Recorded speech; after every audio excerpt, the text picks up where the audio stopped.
Every CIA officer has taken the same oath that I just did to support and defend the Constitution against all enemies.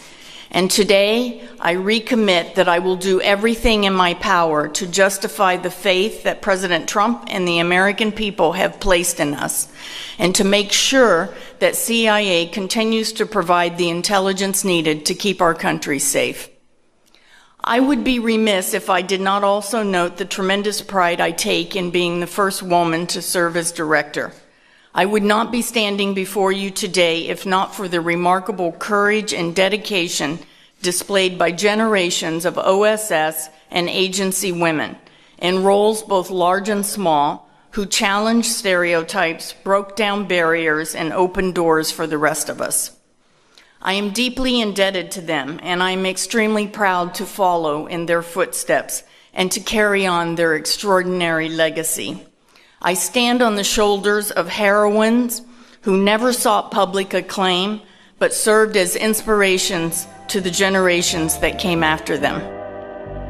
During World War II, more than 4,500 women served in OSS, both in the field and at home, often putting their lives at risk, doing jobs that were as essential to the war effort as those of the men. The women of OSS fought the good fight at the tip of the spear. Some of them were world famous and more than glamorous, like actress and singer Marlene Dietrich, who enticed lonely Nazis to give up the fight. Chef Julia Child, who managed classified data in Ceylon. Countess Eileen de Romanones, who operated as an OSS agent in Spain. And Evangeline Bruce, who served front and center at OSS headquarters London. All worked to deceive and defeat the Axis powers. In the words of an OSS officer, they packed our parachutes, decoded our messages, forged our identity papers, and mapped the terrain where we operated. In the dead of night, they marked rendezvous sites for Allied planes to drop weapons and materiel, and picked up downed Allied flyers. Jane Wallace Burrell served as an OSS case officer with OSS's counterintelligence branch called X2 in occupied France and Germany. She was later recognized as the first CIA officer to have died while in service. Gertrude Legendre worked with many senior Allied officers. She was captured and interrogated by the Nazis, but miraculously escaped.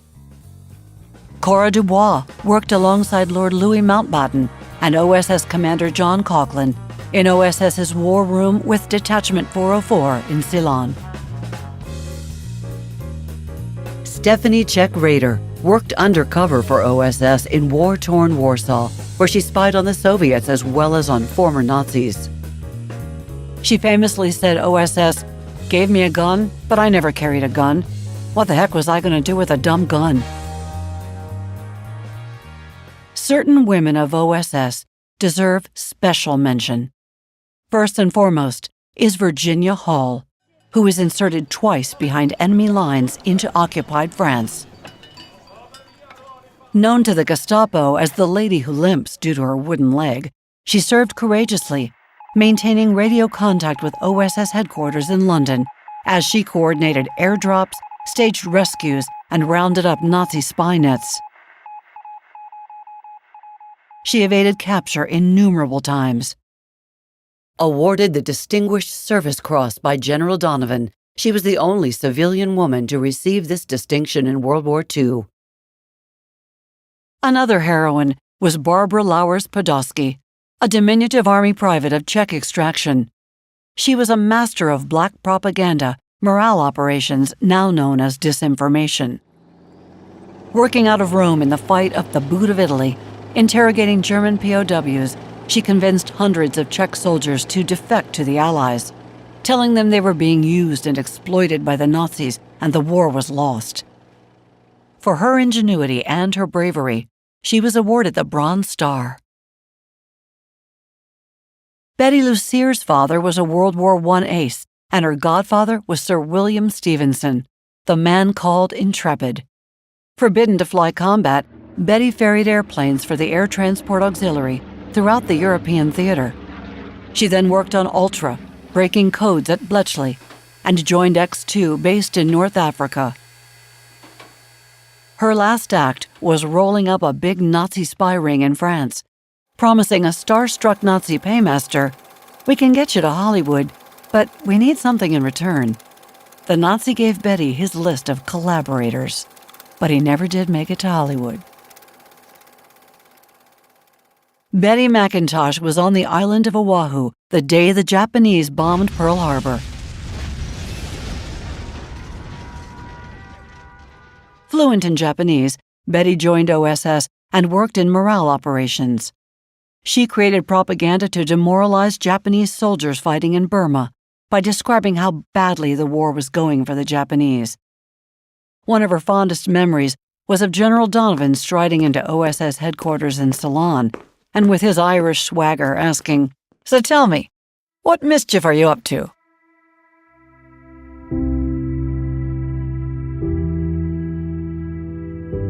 I used to look at the pictures of the people in the OSS, the guys that were in Detachment 101, or that were the Jedburghs, or were the people that were the foundation of the OSS, our history.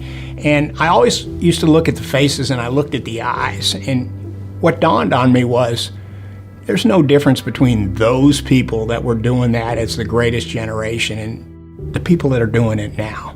There's the same commitment, there's the same belief in country, there's the same love of what this nation stands for. And there are people that are ready to pay the rent and, basically look at somebody and say, "You need somebody to go? Send me. I'm your person." Throughout my career, I had opportunities to meet people that had served in the OSS and was universally impressed with their mission, their accomplishments, their style and sense of humor. I think there's a direct line from Virginia Hall to Gina Haspel.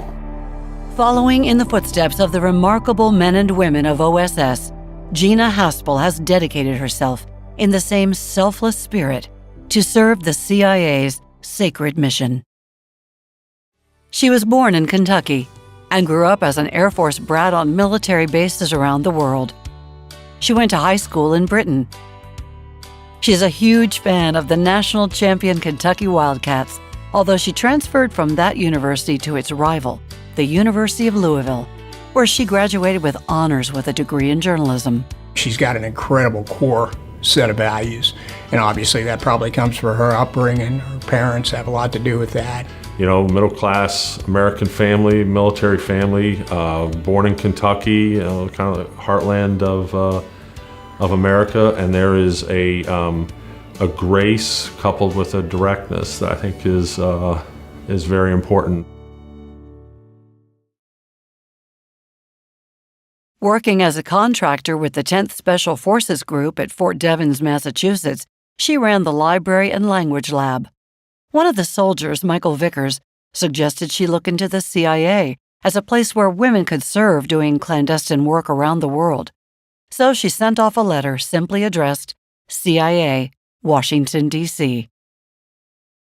I first met Gina, goodness, it's been years ago now, and immediately I knew that she was exactly the kind of person that should be involved in the most complex, difficult decisions that America has to make about its espionage service. She said, "I wanted to be part of something bigger than just me. I think with my dad's service in the military, I saw that as a natural affinity. I wanted an overseas adventure where I could put my love of foreign languages to use." CIA delivered. I have a tremendous amount of time for Gina. She's the real deal. She's a pipe hitter. There's an old saying about I'd give you the last sip out of my canteen. That's what I would do for Gina. She gets it. She's walked the walk. She doesn't necessarily talk the talk, but she's done the business. She knows the business, and somebody that I never wanted to disappoint. Her first overseas assignment was as a case officer posted in Africa. She said, "It was right out of a spy novel. It really didn't get any better than that." She was in her element, doing what she signed up for, carrying out a clandestine mission in a struggling country, plastered with billboards full of Marxist-Leninist slogans. She's done it all. She has served in the third world. She's served in denied areas. She has served in big stations as the chief where there were critical foreign partnerships. She has done counterterrorism. She brings experience in operations. She understands operations. She understands tradecraft. She is a very unassuming person. She always dealt very effectively with people outside the agency and the intelligence community. She traveled throughout the area, mastering the art of recruiting and handling foreign agents. She also survived a coup d'etat.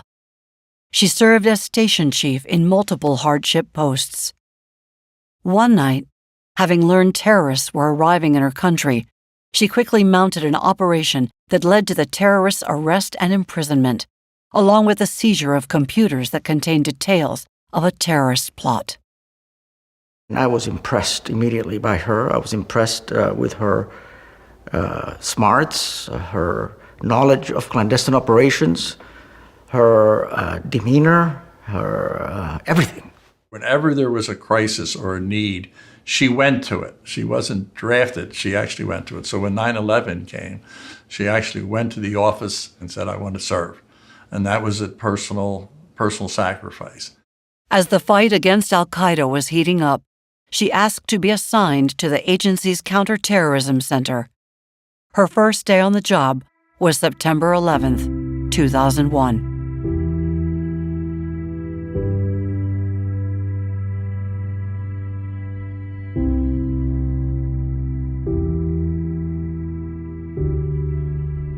She walked into the middle of the whirlwind, sat down at a computer, and worked nonstop for 3 years, often working 7 days a week. And Gina, I had a trusted confidant. You know, we had a responsibility to do things within the law and responsibly, and we did that. But we acted, and she was right there with me through all of those very difficult years. She was my closest confidant.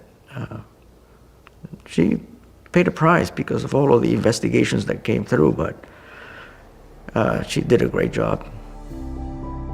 If I were to sum up what Gina has meant to me, and I think meant to a lot of others, is she's been that big sister when things were tough, or we were, down in our luck, or we maybe had screwed up, or we were having some of those failures that you have to have on the way to a critical success.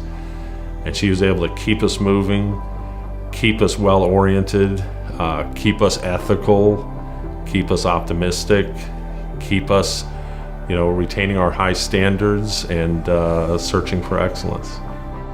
Having served honorably and faithfully as a veteran clandestine officer, a chief of station, acting director of the National Clandestine Service, deputy director, and now director of CIA, she is first among equals and highly deserving of the trust now placed in her.